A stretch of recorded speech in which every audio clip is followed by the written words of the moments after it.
భారతదేశపు మొట్టమొదటి ప్రైవేటు రంగ సముద్ర గ్యాస్ టర్బైన్ కేంద్రాన్ని ఏ రాష్ట్రంలో ఏర్పాటు చేయనున్నారు? ఆంధ్రప్రదేశ్.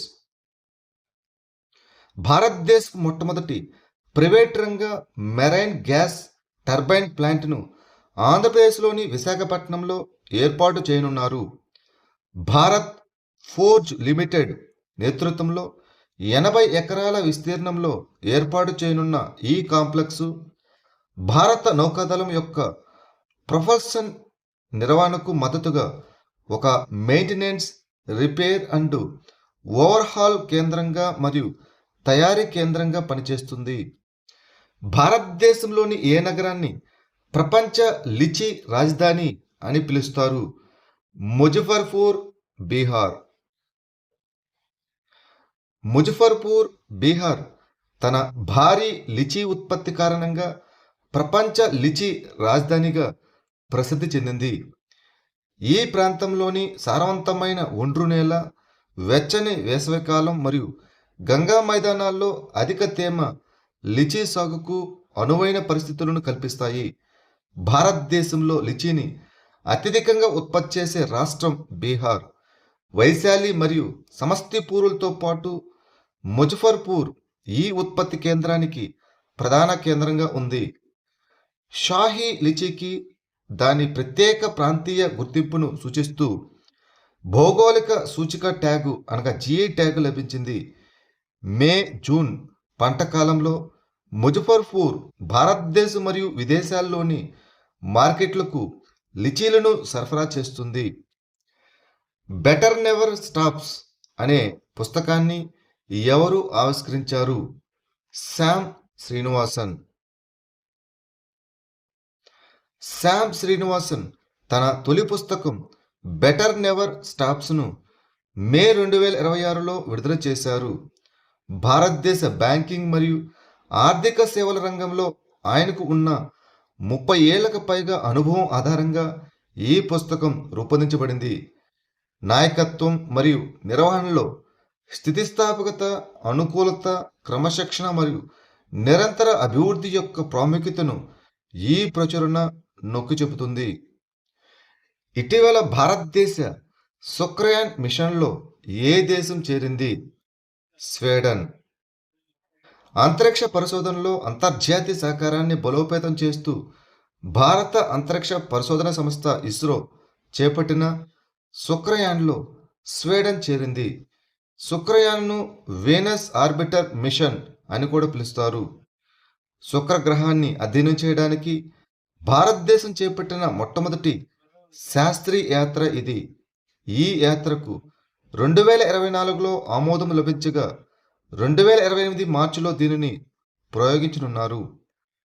శుక్రుడి ఉపరితలం, భూగర్భం, వాతావరణం, అలాగే ఆ గ్రహం యొక్క వాతావరణ ప్రక్రియలపై సూర్యుని ప్రభావాన్ని అధ్యయనం చేయడం దీని యొక్క లక్ష్యం.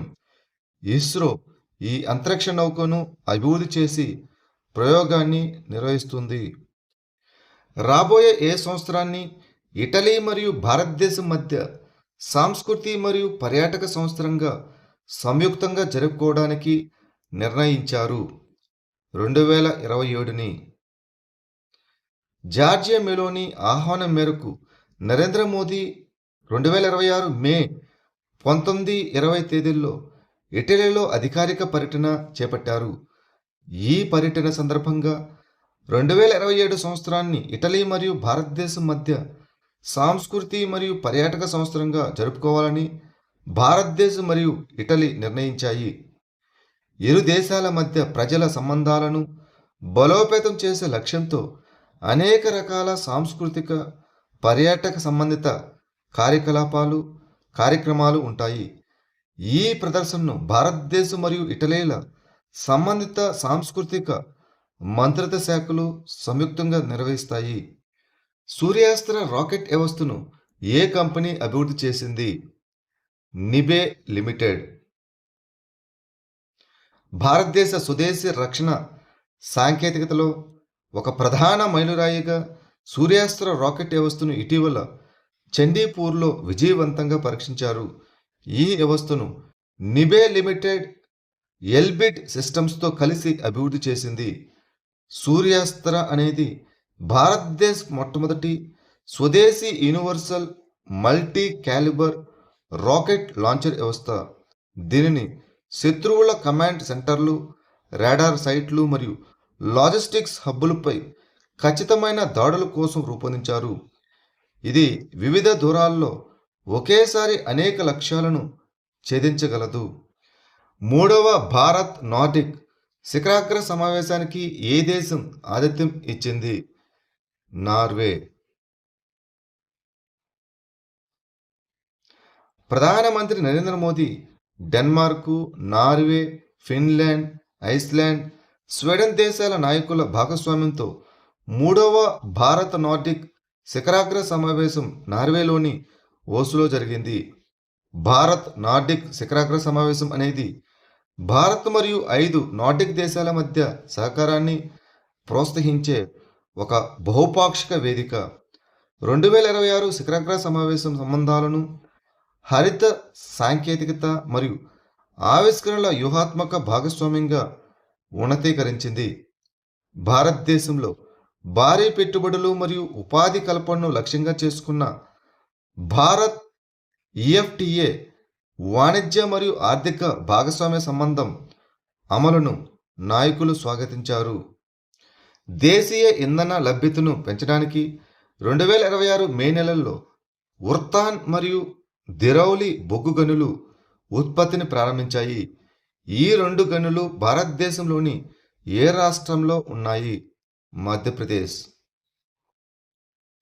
మధ్యప్రదేశ్లోని ఉర్తాన్ మరియు దిరౌలి బొగ్గు గనుల్లో బొగ్గు ఉత్పత్తిని ప్రారంభించడంతో భారతదేశ ఇంధన భద్రతను బలోపేతం చేసే దిశగా బొగ్గు మంత్రిత్వ శాఖ మరో కీలక అడుగు వేసింది. ఈ గనుల కార్యాచరణ ప్రారంభంతో దేశీయ బొగ్గు లభ్యత పెరిగి ఇంధన రంగంలో స్వయం సమృద్ధి సాధించాలన్న భారతదేశ లక్ష్యానికి ఇది తోడ్పడుతుందని భావిస్తున్నారు.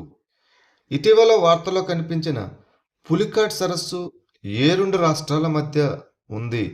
ఆంధ్రప్రదేశ్ మరియు తమిళనాడు. పులికాట్ సరస్సు దక్షిణ భారతదేశం నలుమూలల నుంచి పక్షి ప్రేమికులను మరియు ఫోటోగ్రాఫర్లను ఆకర్షిస్తుంది. వారు ఈ సరస్సు యొక్క ప్రశాంతవంతమైన జిల్లాలోని సుందరమైన ఫ్లెమింగోలను వీక్షించడానికి వస్తారు. ఈ పులికాట్ సరస్సు బంగాళాఖాత తీరంలో ఉన్న ఒక పెద్ద ఉప్పునీటి సరస్సు. ఇది చిలికా సరస్సు తర్వాత భారతదేశంలో 2వ అతిపెద్ద ఉప్పునీటి సరస్సు.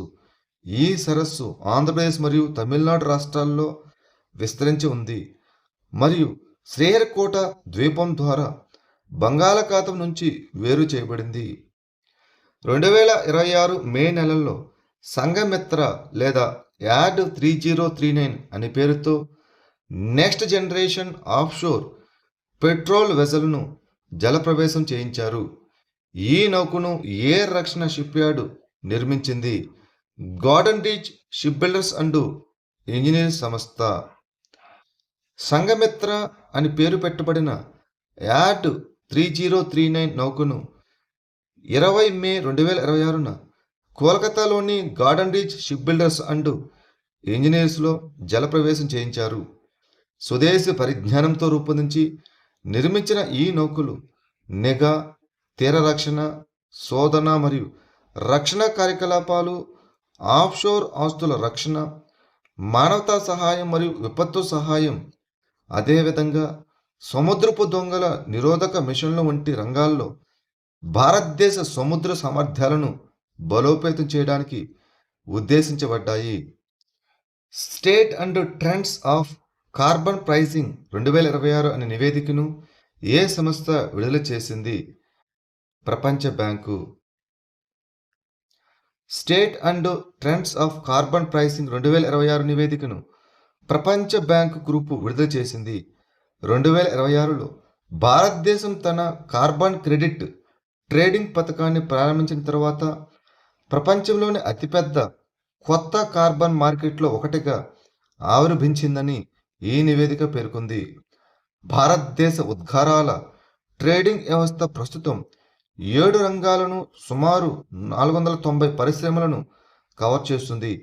ఇది దాదాపు 477 మిలియన్ టన్నుల కార్బన్ డయాక్సైడ్ సమానమైన ఉద్గారాలను నియంత్రిస్తుంది. ప్రపంచ నగరాల నివేదిక 2026ను ఏ సంస్థ విడుదల చేసింది? UN habitat. ప్రపంచ నగరాల నివేదిక 2026ను యుఎన్ హ్యాబిటెట్ విడుదల చేసింది. ఈ నివేదిక ప్రకారం ప్రపంచవ్యాప్తంగా దాదాపు 340 కోట్ల మందికి పైగా సరైన గృహ వసతి అందుబాటులో లేదు. గృహ సంబంధిత వాతావరణ ప్రమాదాల వల్ల 2040 నాటికి సుమారు 16.7 కోట్ల ఇళ్ళు ధ్వంసమవుతాయని అంచనా. ప్రపంచవ్యాప్తంగా వెలువడే మొత్తం గ్రీన్ హౌస్ వాయు ఉద్గారాల్లో గృహ రంగం వాటా సుమారు 17 నుంచి 21% ఉంటుంది. జాతీయ సుస్థిర తీరప్రాంత నిర్వహణ కేంద్రాన్ని ఏ మంత్రిత్వ శాఖ స్థాపించింది? పర్యావరణ, అటవీ మరియు వాతావరణ మార్పుల మంత్రిత్వ శాఖ. The ministry of environment, forest and climate change.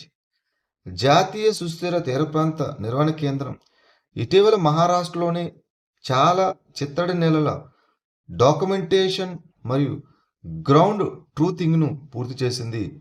దీనిని పర్యావరణ, అటవీ మరియు వాతావరణ మార్పుల మంత్రిత్వ శాఖ 2011లో తీర ప్రాంత పరిరక్షణ మరియు నిర్వహణ కోసం ఒక స్వయం ప్రతిపత్తి గల సంస్థగా స్థాపించింది. దీని యొక్క ప్రధాన కార్యాలయం చెన్నైలో ఉంది. ఈ సంస్థ తీర ప్రాంత సమాజాల సంక్షేమం కోసం తీర ప్రాంత మరియు సముద్ర పర్యావరణ వ్యవస్థల సమగ్ర మరియు సుస్థిర నిర్వహణను ప్రోత్సహిస్తుంది. ప్రపంచ ఆర్థిక పరిస్థితి మరియు అవకాశాలు 2026ను ఏ సంస్థ విడుదల చేసింది? ఐక్యరాజ్యసమితి ఆర్థిక మరియు సామాజిక వ్యవహారాల విభాగం యుఎన్ దేశ. United nations department of economic and social affairs. ఐక్యరాజ్యసమితి ఆర్థిక మరియు సామాజిక వ్యవహారాల విభాగం యుఎన్ దేశ ప్రపంచ ఆర్థిక పరిస్థితి మరియు అవకాశాలు 2026 నివేదికను విడుదల చేసింది. ఈ నివేదిక 2026-27 ఆర్థిక సంవత్సరానికి గాను భారతదేశ స్థూల జాతీయోత్పత్తి అనగా జీడిపి వృద్ధి అంచనాను గతంలో ఉన్న 6.6% నుంచి 6.4%కి సవరించింది. ఈ నివేదికను యుఎన్ దేశాల్లోని ఆర్థిక విశ్లేషణ మరియు విధాన విభాగం కింద గ్లోబల్ ఎకనామిక్ మానిటరింగ్ బ్రాంచ్ రూపొందించింది.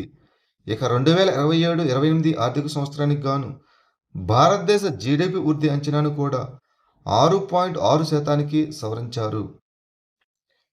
వాయు అస్త్ర 1ను స్వదేశీయంగా అభివృద్ధి చేసిన సంస్థ ఏది? నిబే లిమిటెడ్. వాయు అస్త్ర 1ను పూణేకు చెందిన ప్రైవేట్ ఏరోస్పేస్ అండ్ రక్షణ తయారీ సంస్థ అయిన నిబే లిమిటెడ్ అభివృద్ధి చేసింది. ఇది ఒక అధునాతన స్వదేశీ లాయిటరింగ్ మ్యునిషన్ అనగా ఒక రకమైన స్మార్ట్ కామెకోస్ తరహా డ్రోన్.